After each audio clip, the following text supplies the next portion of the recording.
Dans cette vidéo, je vais te montrer comment créer et éditer une page de ton site internet sur WordPress. Alors, sur le menu d'administration à gauche, on va aller sur Page, et on va cliquer sur Ajouter.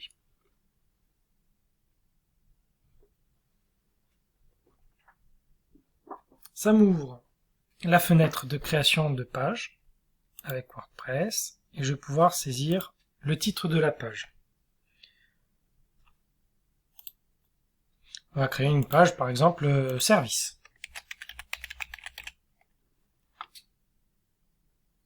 Je clique sur Publier. Et ma page a été créée. Alors je peux la voir. Même si là, en vrai, c'est une page vide. Dans la mesure où c'est une page vide, il affiche une page vide. Je vais revenir sur l'éditeur de page.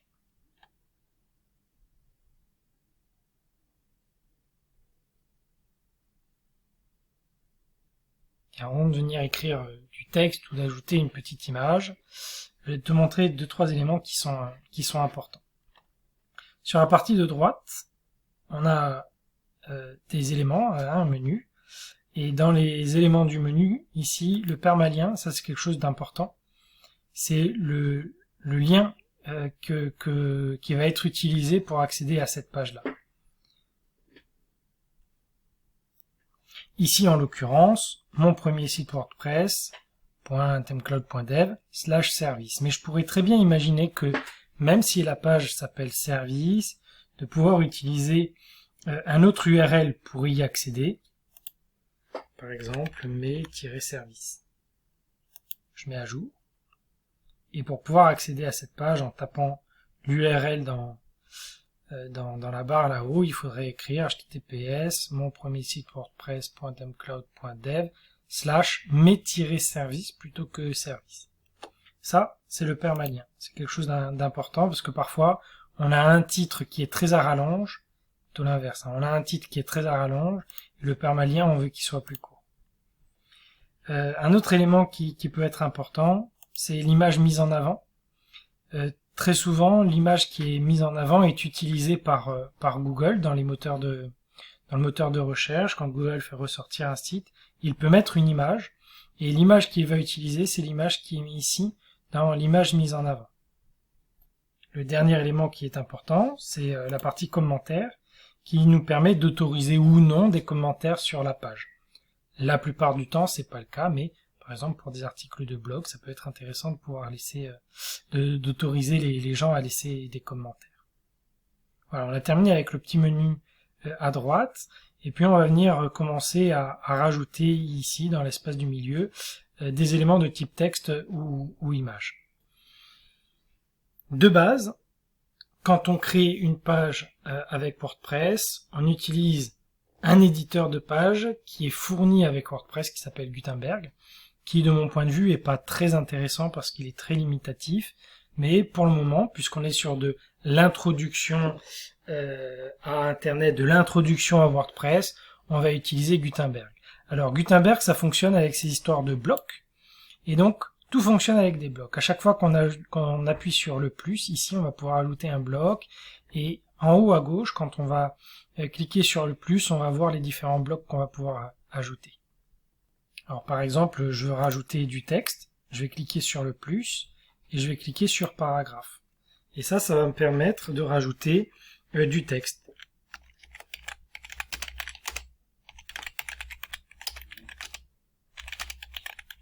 Voici les services que je propose. Voilà. On va maintenant rajouter un nouveau bloc en dessous avec une image. Donc je clique sur le plus là-haut pour ajouter un bloc. Et je viens choisir l'image. Alors si je la trouve pas, elle est là dans les médias, mais si je la trouve pas, j'ai un petit moteur de recherche ici qui va me permettre d'aller chercher les différents blocs. Voilà, donc là je veux ajouter une image, et là on me demande soit de téléverser, soit de la médiathèque, soit à partir d'une URL.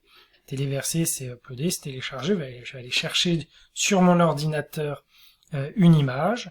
Médiathèque, je vais aller la chercher parmi les images que j'ai déjà importées sur mon site WordPress et insérer à partir d'une URL. Je vais entrer une adresse et le site va aller chercher l'image qui est contenue sur l'adresse.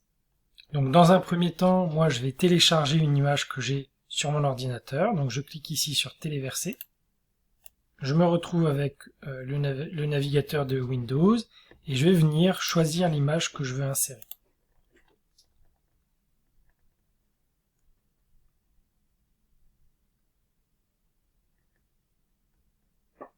Donc là, j'ai inséré une image dans mon WordPress. Cette image, maintenant qu'elle est téléchargée, je vais pouvoir la retrouver directement dans la médiathèque et j'aurai plus du tout besoin de la télécharger. Alors on va la re-rajouter l'image. On va re-rajouter une image. Voilà. Sauf qu'ici, au lieu de faire télécharger, je vais aller la chercher directement dans la médiathèque. Voilà. Comme tu peux le constater, elle est directement dans les images, là, avec les autres images qui ont été importées en même temps que la démo. Et je pourrais la sélectionner comme ça pour pouvoir la rajouter là. Tu vois que ça a été beaucoup plus rapide, puisque la première fois, on a été obligé de télécharger l'image sur le site WordPress, alors que là, elle est directement dessus. La troisième possibilité qu'on a pour rajouter une image, c'est en mettant une URL. À partir d'une URL. Donc là, je vais cliquer sur insérer à partir d'une URL. Et ici, il va falloir que je rentre l'adresse de mon image. Alors, pour aller chercher une image, on va aller sur une banque d'images gratuite qui s'appelle Pixabay. Et on va aller chercher une image au pif. On va prendre les petites fleurs qui sont là.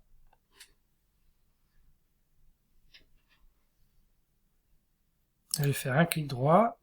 Je vais faire ouvrir l'image dans un nouvel onglet. Je vais vérifier que le format soit bien un format d'image, JPG, PNG par exemple. Je vais sélectionner l'adresse complète, je vais la copier et je vais venir la coller dans l'URL, entrée, et là j'ai l'image qui va s'insérer directement sur mon site. Alors je le dis, je le redirai tout au long de cette formation, mais faites bien attention avec les images que vous utilisez.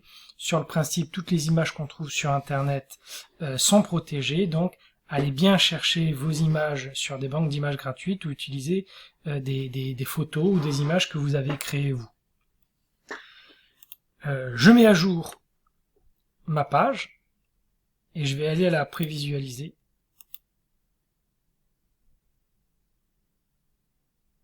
Voilà à quoi ressemble ma page maintenant. Tout à l'heure on avait une page vide et là j'ai réussi à insérer du texte et à insérer deux images.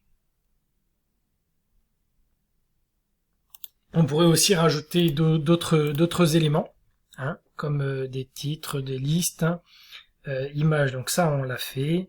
On pourrait venir rajouter des vidéos, des petits boutons, un calendrier, pourquoi pas. Ou alors des vidéos YouTube directement. Bon, il y a tout un tas de contenus que vous pouvez rajouter sur vos différentes pages. À toi de jouer!